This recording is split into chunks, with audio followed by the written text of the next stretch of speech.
Good afternoon, I'm Malcolm Jordan and this is your midday news fix for Wednesday the 25th of September. Our reports found the toppling of a pylon that cut power to Northland cost the region as much as $80 million. The Transpower tower fell north of Helensville after inexperienced crews removed bolts from 3 legs at once. The Electricity Authority's report has found Northland lost between $37.5 and $80 million in economic activity. Thomas Rice reports. It's found a senior Transpower engineer raised concerns in 2021 about a knowledge gap in foundation work maintenance crews, but nothing was done.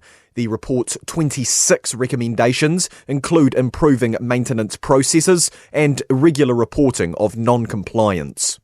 Legislation reviving charter schools in New Zealand has passed into law. The Labour-led coalition shut down the model in 2018, which allows schools to be independently run with government funding. ACT leader and Associate Education Minister David Seymour told the House the best knowledge can exist in the community. Not every insight into how to engage children in learning and pass that knowledge from one generation to the next can be found in the Ministry of Education.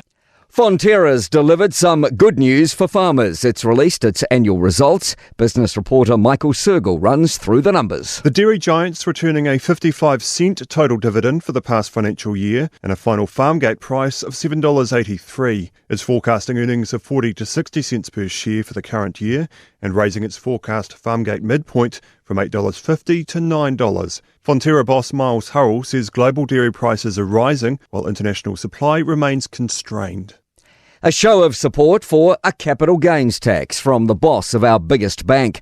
ANZ Chief Executive Antonia Watson says she isn't jumping for joy about the prospect, but its time has come. She says it would be a fair way to tax people investing in housing for capital gain. But Watson has told RNZ it shouldn't be levied on unrealised gains and there will be compliance costs. I did my dissertation on tax compliance costs. It's a hard tax to comply with, and I think we have to be really alive to that. The Privacy Commissioner has revealed concern is growing about facial recognition technology used in retail. Pack and Save and New World owner Foodstuffs says during its 6-month trial about 130 serious incidents were prevented. But Privacy Commissioner Michael Webster says his survey has found almost half of Kiwis worry about the tech. He says people want to feel safe at work or at shops. They want to be reassured by organisations, by businesses, by government agencies that when they are using new forms of digital technology, that they're being used in a way that respects, protects their privacy rights. Commercial fishing vessels are being given an extra 3 months to meet requirements to install cameras. To sport.